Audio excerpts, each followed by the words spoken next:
And I want you to know that all of us who know Christ today, it was a purposeful visit. But he wants to take us further. And in the book, it talks about a lady that went further real quick. Because if you know the story of the woman at the well, Jesus talked to her, he encouraged her, he worked her up, he didn't put her down.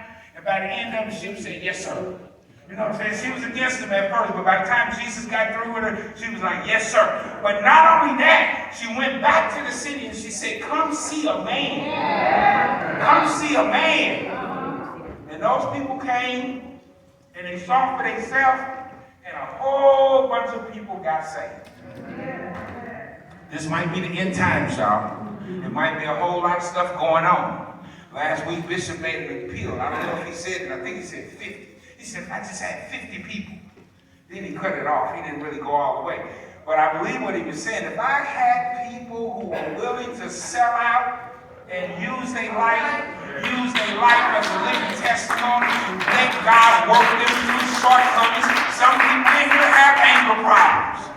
Some people in here have anger disorders. Some people in here are struggling with depression. Some people in here are struggling with anxiety. But the Bible says, many are the afflictions of the righteous. But the Lord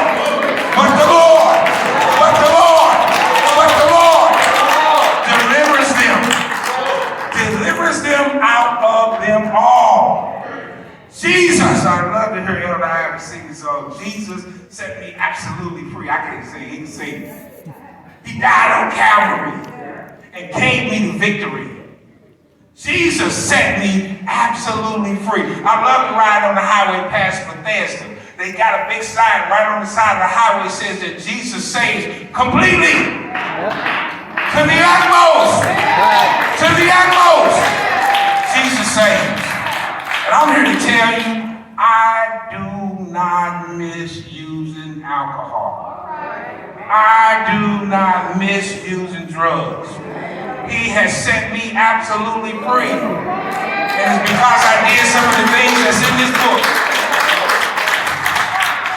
Let me just say this last little paragraph right here. It says, the American Rescue Plan, root it out. You stuck on Xanax. You stuck on this. You stuck on that. Jesus can root it out. How do we know? The Bible says that there was a woman with an issue of blood. And she has suffered for 12 years.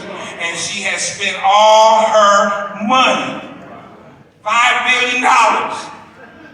We can save the country some money.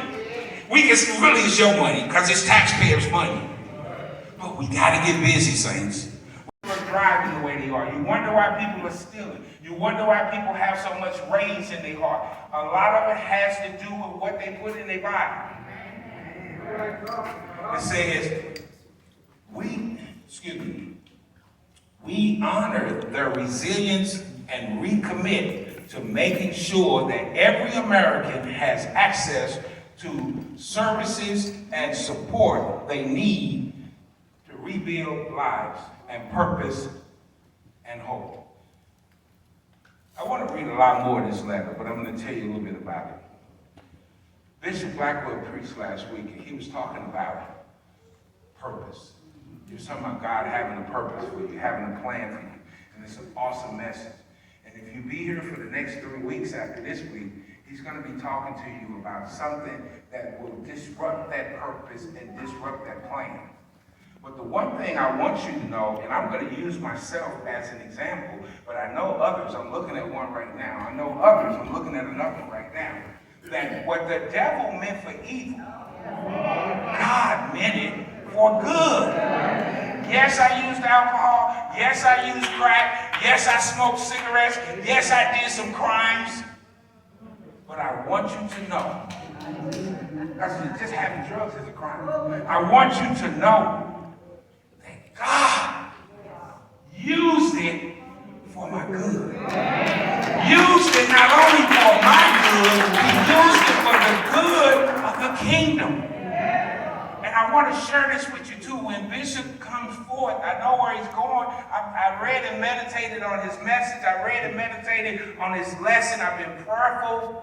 These shortcomings